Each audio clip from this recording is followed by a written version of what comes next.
вы себе объясняете, вот что это за путь, который из России, не из России, из-за Грачева, не из-за Грачева, прошла Чечня с 90-го, с 91-го года по 96-й. Вот если посмотреть на кадры, когда Джохар Дудаев, светский генерал, рядом с ним Зелимхан Яндарбиев, детский писатель, поэт, чеченская интеллигенция, когда они под влиянием перестройки требуют большей свободы, автономии, уважения к языку, к истории, вскипает, конечно, вся эта память о сталинских депортациях. И это такое светское движение в значительной степени чеченской интеллигенции.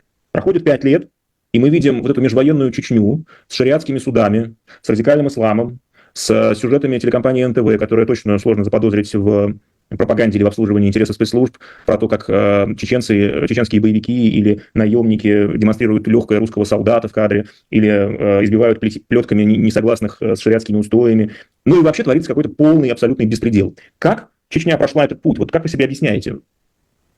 Ну, это путь по колее, который прокладывали спецслужбы, это очевидно. В смысле спецслужбы? Спецслужбы привезли наемников арабских, шариатские суды установили, избрали ваххабизм как главенствующую религию. Ну, как-то странно, это какая-то теория. А вы не слышали, что один из руководителей, скажем, исламского государства – это сотрудник ГРУ или бывший сотрудник ГРУ Советского Союза? Влияние российских спецслужб было огромно вот в этой террористической деятельности исламской. Более того, я вам скажу, что эти сотрудники ГРУ, которые мне рассказали о взрыве домов, они мне дали также информацию о том, что это было за 2 года до 9/11.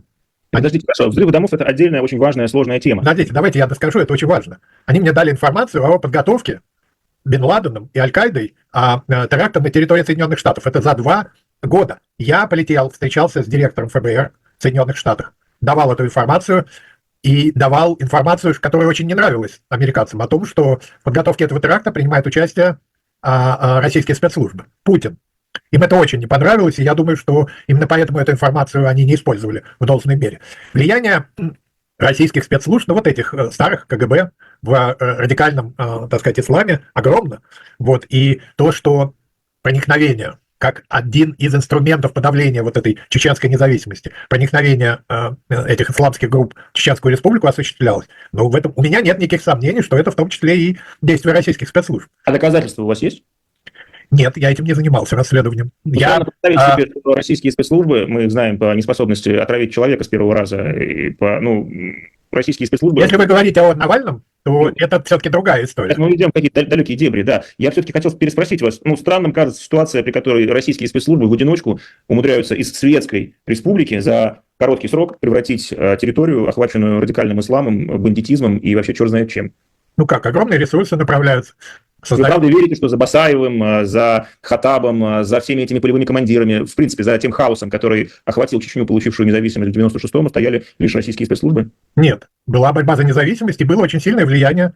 Значит, если вы помните, этот Хаттаб, в общем, фигура чуть-чуть шутовская, но за ним стояли очень радикальные силы, очень радикальные силы. И сами чеченцы, мне Дудаев рассказывал об этом, и сами чеченцы знали, понимали, что это не сопротивление. Вот тот же Хаттаб, в последнем, так сказать, периоде его жизни, когда он продвигал, проповедовал радикальный ислам, и за ним стояли грушники, просто грушники. И как вы это можете подтвердить, Константин Натанович? По-моему, Басаев мне говорил, что он просто сумасшедший, и его не надо воспринимать всерьез, он никакого отношения к сопротивлению не имеет, и очень странное у него окружение. Хорошо, а как вы себе объясняете, вот что это за путь, который из России, не из России, из-за Грачева, не из-за Грачева, прошла